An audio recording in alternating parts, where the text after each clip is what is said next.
La vida de Bernardo Francisco de Hoyos es fascinante. Muerto con tan solo 24 años, un joven ardiente, un torrente de fuego como lámpara viva y un místico enamorado de Jesús. Su figura es inagotable. Estudiante como era, perdido entre los demás compañeros en la sencillez de la vida común, Dios lo abrumó de gracias y dones. Su vida fue favorecida en éxtasis, ímpetus de amor, raptos, visiones, pero también de tentaciones diabólicas y noches oscuras, pruebas que lo purificaron. Si el amor humano es maravilloso, mucho más lo es el amor divino. Dios trabajó pacientemente su alma y la transformó, así como cuando el fuego embiste con sus llamas al leño seco, y éste queda transformado en fuego.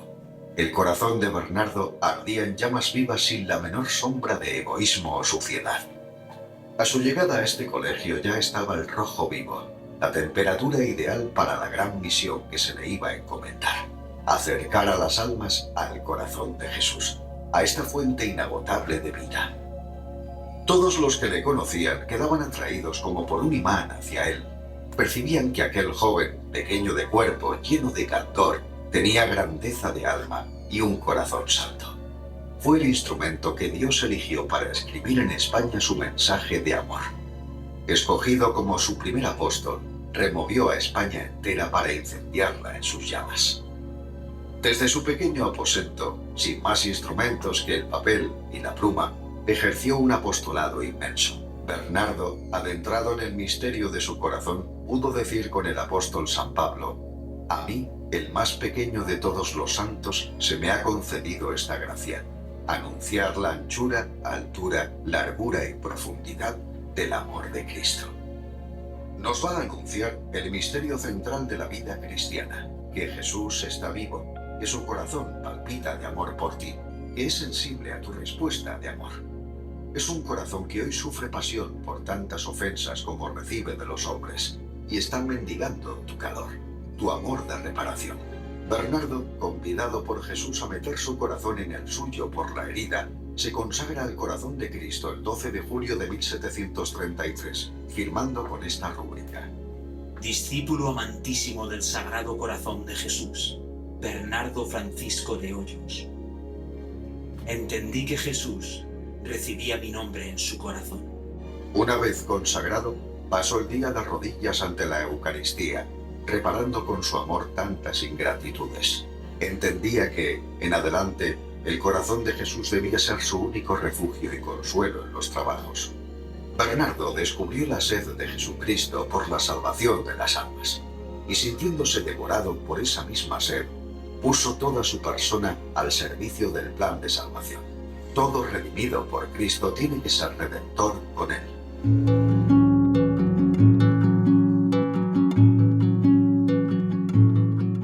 Corred justos, corred pecadores, corred pueblos, corred todos y venid al corazón de Jesús.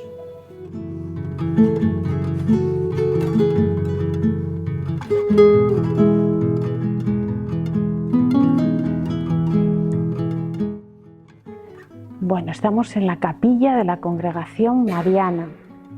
Eran capillas que tenían en las casas jesuitas y Bernardo fue congregante mariano. No se hizo aquí en Valladolid, sino que se hizo en Medina del Campo, pero tenía sus cultos a la Virgen, sobre todo los sábados. Aquí ha rezado mucho en esta capilla.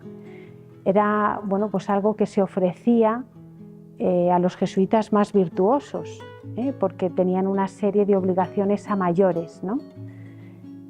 Tenían que hacer obras de misericordia, apostolado de la Virgen, y era como un grupo de élite dentro de los jesuitas, ¿no? Pero esta capilla la queremos sobre todo y por encima de todo porque fue el primer culto público en toda España del corazón de Jesús. La primera vez que se abrieron las puertas a los fieles para venerar esta devoción al corazón de Jesús. Bernardo preparó una novena al corazón de Jesús, mandó pintar una imagen suya que presidió, se hizo también exposición del Santísimo y también vino una coral a cantar. Lo preparó con toda la delicadeza de amor. Bernardo le pidió al padre Rábago, que entonces era el prior de la casa, era un hombre docto, pues prudente también, había sido confesor del rey, le pidió la iglesia grande, Bernardo. Quería que fuera allí porque aquí no íbamos a caber estos actos de fe que hacen sus apóstoles, ¿no? Pero él, aunque confiaba y creía en Bernardo, pues era prudente porque no todo el clero lo veía bien, mucha gente veía esto como una novedad, algo que estaban inventando los jesuitas. Entonces, bueno, se vivió un fervor aquí y una piedad impresionantes, porque es verdad que en el mes de junio a las 5 de la tarde, pues nosotros estamos para una siestecita porque hace un calor terrible y aquí cada día venía más gente, más gente, más gente y además se salía enfervorizada, ¿eh? Entonces los que venían a poner la pega, que también habían venido, vieron que estaba el dedo de Dios, que realmente Bernardo podía haber preparado con toda la delicadeza de amor la novena, pero ¿quién enciende los corazones más que Dios? Entonces, bueno, pues se fueron más convencidos, ¿no?, de que esto, bueno, pues estaba Dios detrás de esto. Y claro, el padre Rábago más tranquilizado, porque vio que había tenido buena aceptación y, bueno, pues luego, fijaros, el culto y las novenas y la devoción que ha traído el corazón de Jesús. Pero aquí fue la primera vez, a nivel público, de abrir ya las puertas a los fieles y no vivir la devoción como algo particular para mi santificación, que es lo que venían haciendo algunos que ya conocían las revelaciones de Santa Margarita.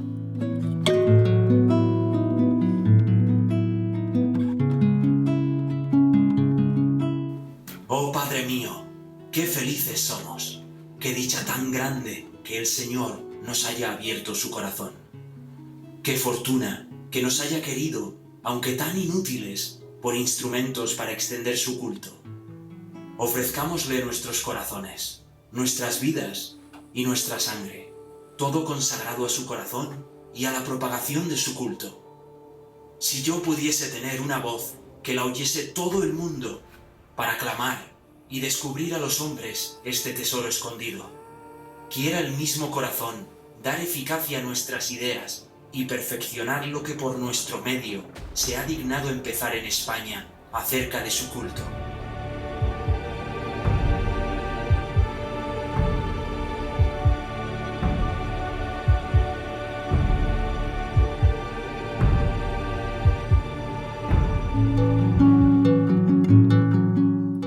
Está este altar,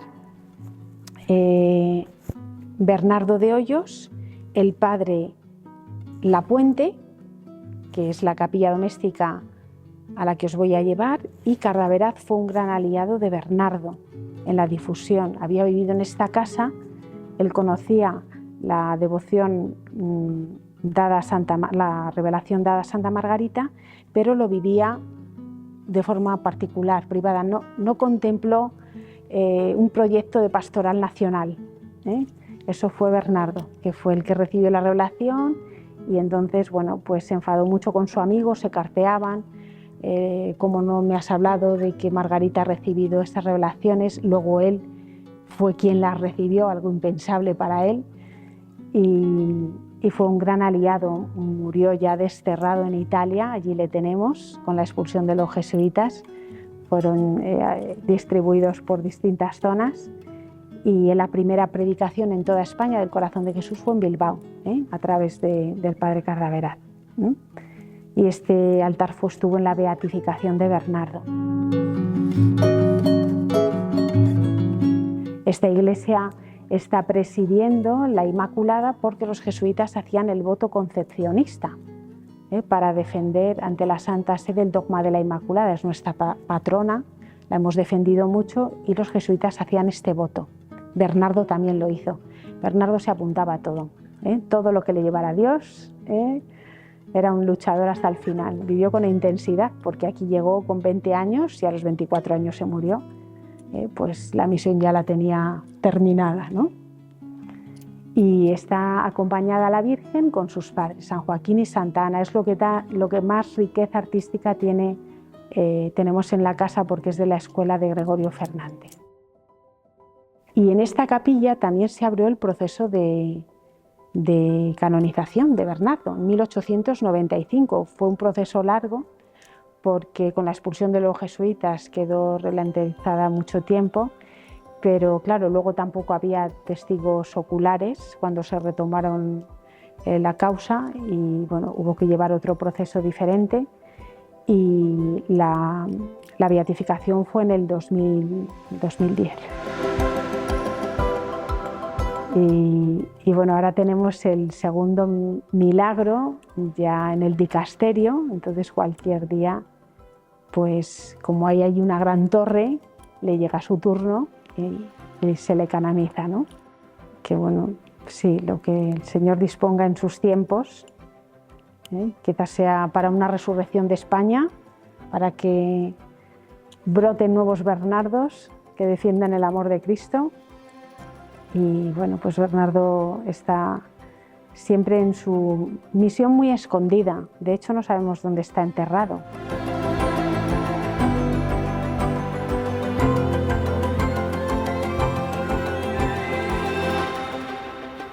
Anegado en este divino corazón, al comer, al dormir, al hablar, al estudiar, y en todas partes no parece palpar mi alma otra cosa que el corazón de su amado.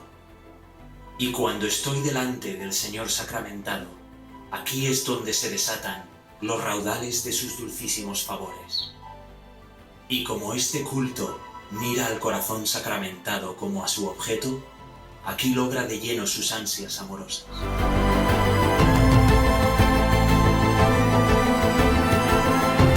Me mostró su divino corazón, todo abrasado de amor y condolido de lo poco que se le estima.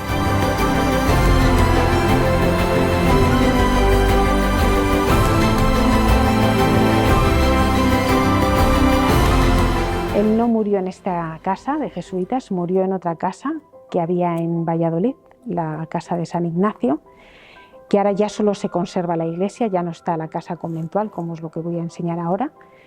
Y él hizo la tercera probación, murió contagiado de tifus, una epidemia, con fiebres altas, le enterraron ahí, tenía fama de santidad, era un poco el efecto del Padre Pío, todos iban ahí a la tumba a pedir intercesión.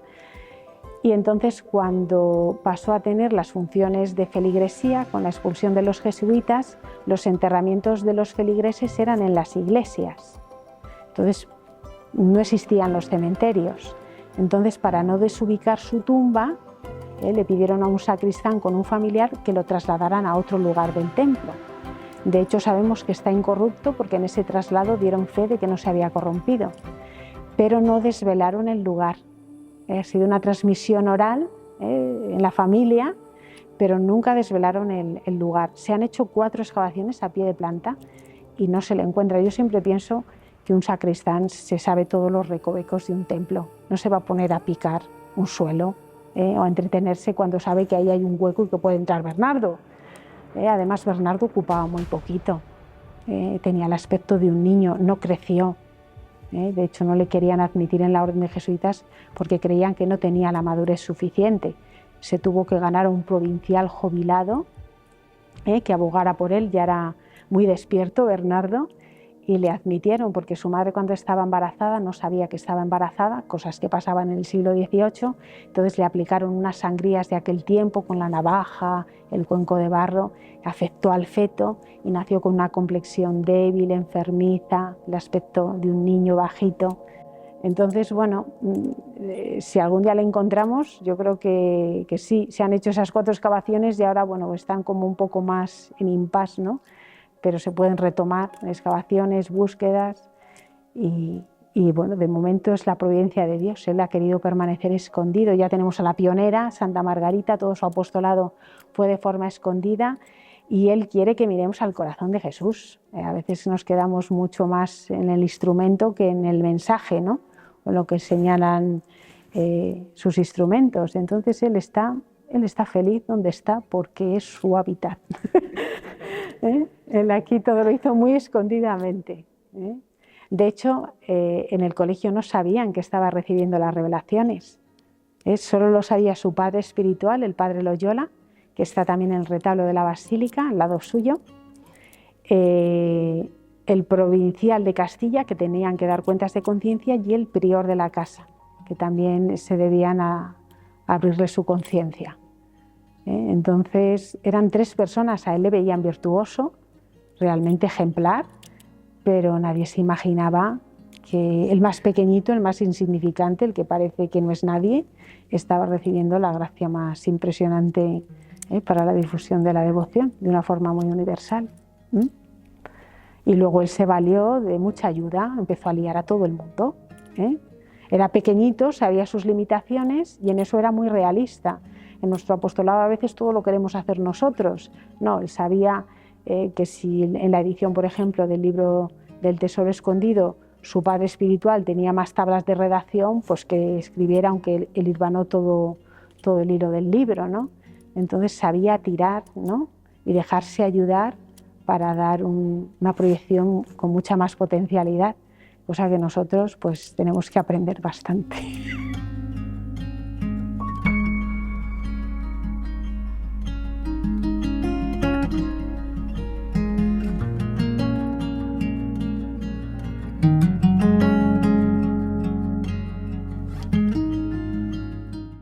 Es una capilla querida, no es porque valga mucho, pero es querida por eso, porque el primer culto público, la canonización, que se empezó a abrir acta en esta capilla, esta está más cerrada, o sea, es como un poco anexa a la casa, pero solo se conecta por el coro.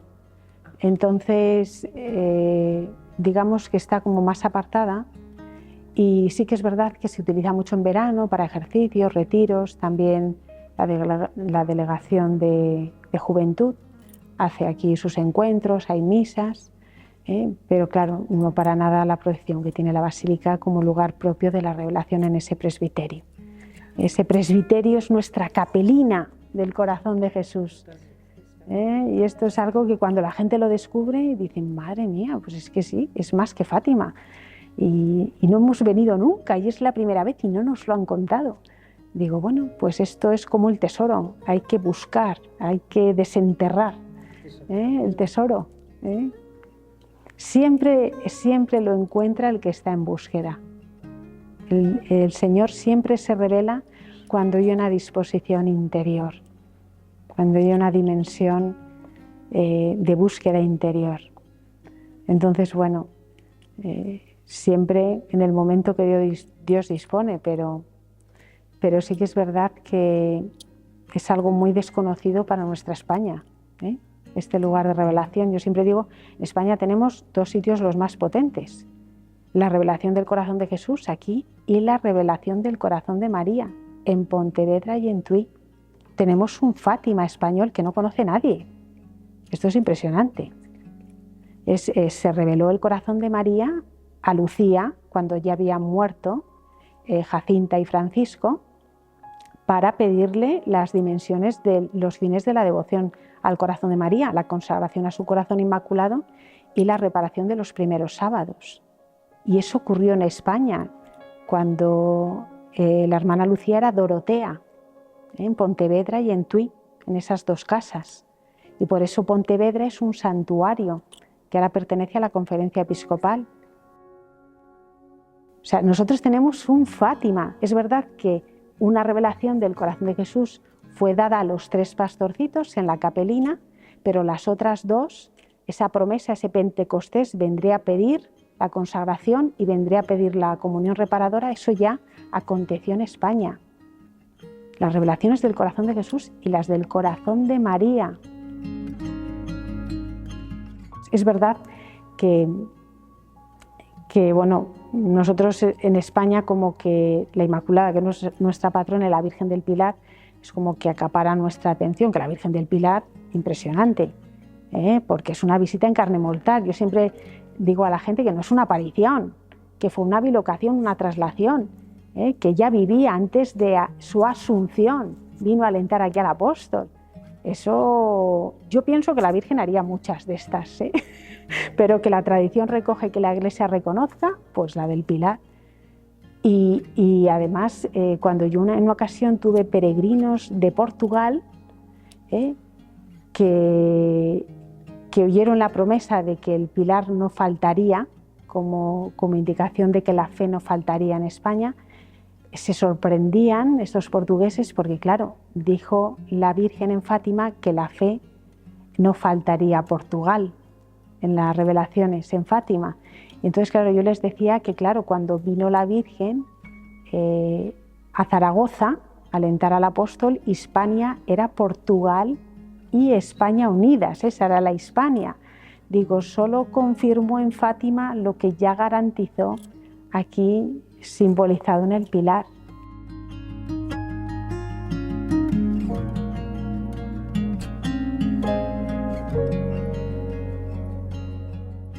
Bernardo en sus tiempos cuando vivió en esta casa estaba a la disposición en forma de U.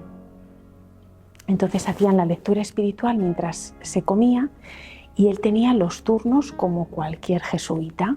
A la hora de coger la escoba, la bayeta, no existía la fregona, ese es el gran invento, antes se tenían que tirar al suelo, pero aquí Bernardo pues no se hacía ninguna, ¿cómo se dice?, ninguna excepción con él porque estuviera sus superiores en conocimiento de sus revelaciones. Él pasaba como uno de tantos, ¿eh? Y bueno, pues tomó mucho el ejemplo de Juan Berman, que era, bueno, antes los jesuitas ponían ejemplos de virtud de santos ya canonizados para que no cayeran en relajación, y le pidió al superior, vamos, al superior de la casa, el poder tener una estampa de Juan Berman, que la puso en su habitación. Entonces aquí en la casa tenía esa fama, cuando le veían venir, como copiaba todo lo de este santo, decían, mira, por ahí viene Juan Berman. Porque además lo que quería reproducirse lo tomaba muy en serio Bernardo. Entonces el coger todos los gestos y virtudes de este santo fue algo que hizo muy suyo. Entonces tenía esa fama de virtuoso, de no caer en relajación, de cuidar muchísimos detalles. Pero él, por ejemplo, cuando estaba haciendo recaos en la casa, las puertas, vais a ver que tienen como, esta no, pero la otra tienen como una puertecita aquí que se abre, ¿no? Además a nivel un poco bajito. Y él cuando hacía recados por la casa, se movía, siempre tenía esa delicadeza eucarística de abrir la ventanita, hacer su genuflexión y saludar al Señor. Y esto lo hacía muchas veces durante el día. O sea, su amor eucarístico era muy grande porque era el objeto de este culto y era una cosa que cuidaba mucho en la casa. Y él en estas cosas era súper cuidadoso. Os he puesto ese ejemplo, pero otras muchas cosas, igual que como hacía Juan Berman de besarse la sotana al vestirse cada vez que amanecía, pues él la besaba también con veneración para no desdecir el hábito que él llevaba, y entregar la vida en función de su carisma y de lo que era. El hábito no hace el monje, pero ayuda, ¿verdad? Entonces, estos gestos tenían muchos, es para leer un poco a Bernardo y ver toda su delicadeza de amor.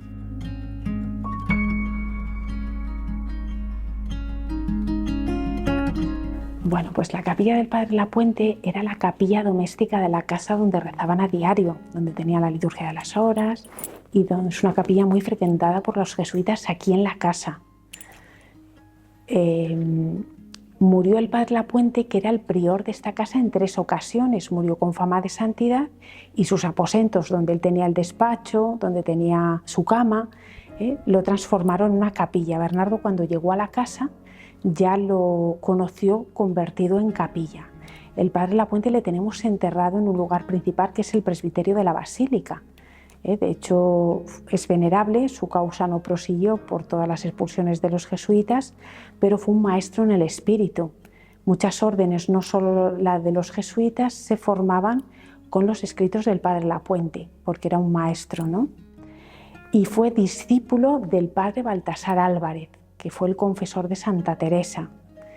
Él era un hombre muy penitente, os voy a enseñar su imagen, su cuadro, le vais a ver muy comido la cara, pero luego era como un padrazo con sus hijos. Él se exigía mucho, sabiendo la responsabilidad que tenía, pero luego él estaba un poco y muy volcado a las necesidades de sus hijos, ¿no?, espirituales.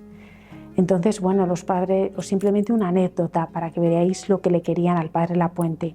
Cuando fueron expulsados los jesuitas de esta casa y dieron muy poco tiempo para recoger sus cosas, nadie se fue a su habitación a coger pues, sus rosarios, sus libros, sus pertenencias, ¿no?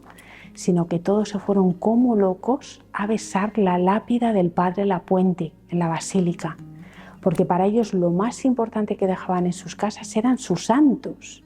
¿Quién iba a custodiarlos si ellos no estaban? Tenían un miedo de que profanaran la tumba, de no volverse a encontrar con los restos del padre Lapuente, que bueno, lo besaron con tanto fervor y con tanta piedad que de ahí no se ha movido nunca. Se ha mantenido en tiempo y tiempo, ¿eh? Entonces están en la basílica y todavía a día de hoy, pues mucha gente, aunque viene atraída por la figura de Bernardo, muchos te preguntan dónde está enterrado el padre Lapuente, porque bueno, pues sus meditaciones sobre todo son muy, muy conocidas y han ilustrado mucho también la Semana Santa, han ayudado mucho a ilustrar las tallas y los pasos de la Semana Santa, sobre todo aquí en Valladolid. En esa capilla tuvo una visión Bernardo de Jesús sentado en una silla, vestido de jesuita, dándole instrucciones 2 años antes de mandarle a la misión. Él ya tenía visión sobrenatural, toda esa visión ya comenzó desde su noviciado. Él ya llegó a Valladolid con el matrimonio espiritual, mucho antes que lo hubiera Santa Teresa, también se lo llevó con 24 años, había que darse prisa, pero tuvo una visión de ese Jesús que igual pues es una cosa que, claro, veía él, igual de pensar, ¿lo estarán viendo todos? No, esto es como Bernardita, ¿no? Como cuando decía a los que la acompañaban que si no veían a la Virgen, pues para ella era tan evidente que estaba ahí la Virgen, pero no la veis, es como, si está ahí, está ahí. Entonces son cosas que Dios daba a Bernardo, ¿eh? El común de los mortales lo vivimos en fe, dice Santa Teresa que tiene más mérito, pero él tenía una misión importante, Dios le colmó con gracias sobrenaturales, pero también le exigió mucho, así que es mejor no pedir, que Dios nos dé lo que nos quiera dar, porque luego viene la contra, por otro lado. Entonces era muy, vamos, en toda la casa, incluso en las escaleras, los pasillos, Bernardo vivió una dimensión sobrenatural abundantísima, porque aquí en la casa en 2 ocasiones se encontró con Santa Margarita de Alacoque. O sea que fue también una revelación de la santa, alentándole, le llamaba a su hermana, porque habían compartido la misión y bueno, pues siempre venía con sus santas protectoras, Santa Teresa, Santa Magdalena de Pasi, eran sus santas protectoras.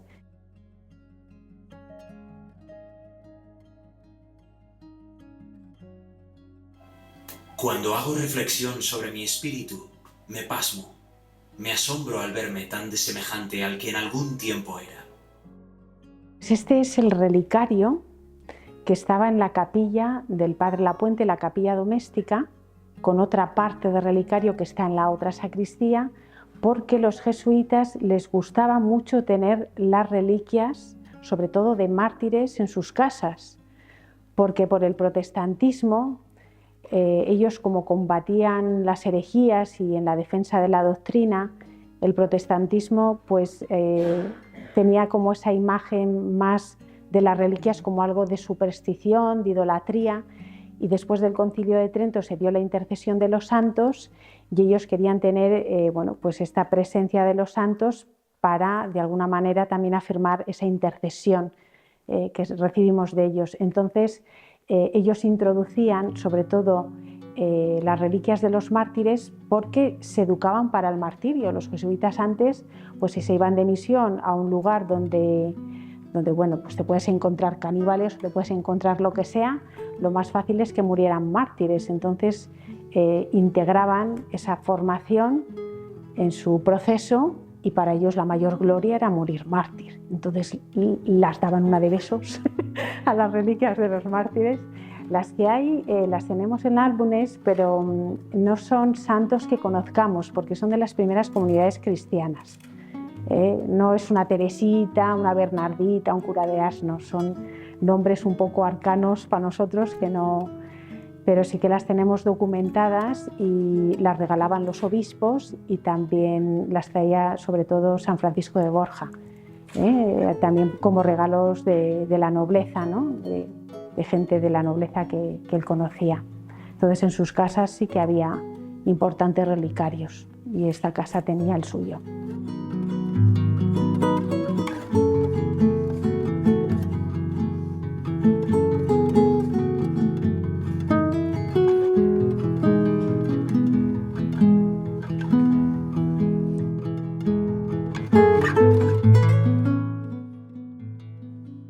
Nos encontramos en la sacristía, que es a la vez capilla, de la casa profesa de la Compañía de Jesús. Aquí los jesuitas, pues además de sacristía, lo usaban como capilla para sus celebraciones, sus rezos, y el padre Bernardo de Hoyos pues aquí estaría muchas veces con la comunidad de jesuitas. También esta sala se conserva tal cual la dejaron ellos en aquella época, con todos los cuadros, los bancos, el mobiliario, es todo original del barroco del siglo XVII. Detrás de mí, al fondo, pues hay en la pared pintado un retablo con la técnica del trampantojo, dedicado a la Inmaculada. El padre Bernardo de Hoyos estuvo en esta casa pues solamente 10 meses, porque fue ordenado sacerdote a principios de enero. El día 6 de enero, Día de los Reyes Magos, celebró su primera misa o su primera Eucaristía en la iglesia, y en noviembre muere, el 29 de noviembre, en esta casa, y fue enterrado, como todos los jesuitas que morían, en esta iglesia, que entonces se llamaba de San Ignacio, actualmente es la parroquia de San Miguel. Él contempló todos estos cuadros que vemos hoy en día, y el cuadro más grande que hay en esta sala, pues el título es La apoteosis de la Eucaristía, un cuadro que pinta Felipe Gil de Mena en el siglo XVII, y en el siglo XVIII, en ese año 1735 que vivió aquí Bernardo de Hoyos, pues encima de la custodia mandó pintar un pequeño corazón de Jesús.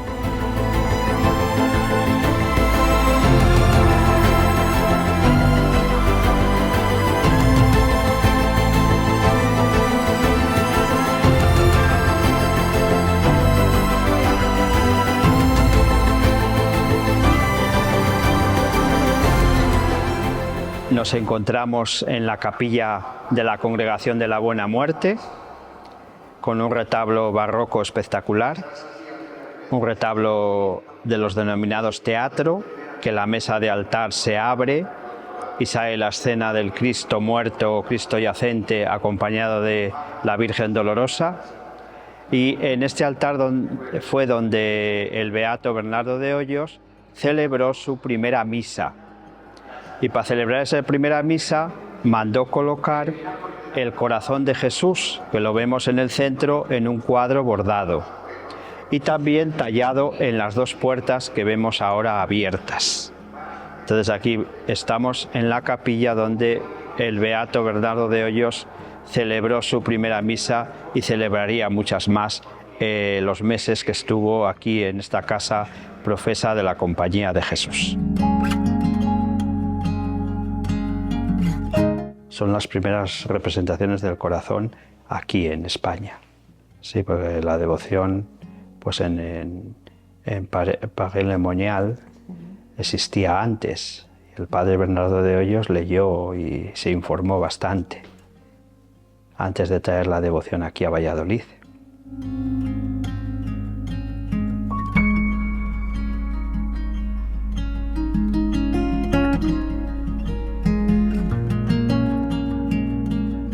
Nos encontramos en la capilla relicario de esta casa, que actualmente es la parroquia de San Miguel y San Julián en Valladolid, pero en origen fue la casa de la Compañía de Jesús. Aquí pasó su último año de vida el beato Bernardo de Hoyos, y en esta capilla pues estaría muchas veces rezando ante estas reliquias. Él mandó pintar unos corazones de Jesús y de María que se conservan en esta capilla, en esa pared colgados.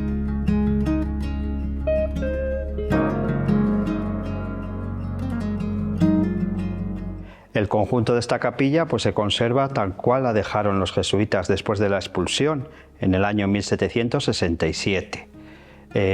Como vemos, las 4 paredes llenas de relicarios barrocos, y la mayoría de las reliquias que hay aquí son de santos mártires de los primeros siglos del cristianismo, que las obtenían en las catacumbas, sobre todo de Roma.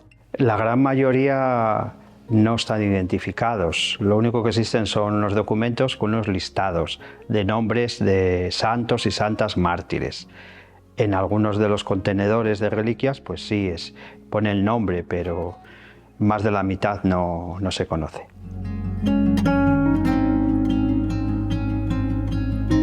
Al padre Bernardo de Hoyos, según un documento, le enterraron en la 3ª fila del lado del Evangelio, mirando al altar mayor. Luego, después de la expulsión de los jesuitas, pues por tradición oral se sabe que trasladaron su cuerpo momificado a otro lugar de la iglesia y se pierde la pista y no se sabe. Toda la iglesia se convierte en cementerio parroquial, como vemos aquí, y hay más de 500 enterramientos. Entonces, claro, es muy difícil averiguar dónde está. Bernardo de Hoyos estaba el cuerpo momificado y le trasladan a otro sitio para no profanar el cuerpo, en la misma iglesia. Pero luego la iglesia se convierte en el territorio parroquial. Y a ser de la parroquia pues hay más de 500 enterramientos de feligreses. Entonces, claro, todo el suelo de la iglesia es un cementerio. En algún sitio estará el cuerpo del padre Bernardo de Hoyos. Hoy, el mundo necesita nuevos apóstoles ardientes que lleven el mensaje de Bernardo, evangelizadores enamorados de Jesús, prendidos en el fuego de su amor. Muéstrame, Señor, el camino que he de tomar. Responde a la sed del corazón de Dios consagrándote a Él. Deja que sea el Rey y Señor de tu vida, colaborando a la redención y contribuyendo a la extensión de su reinado.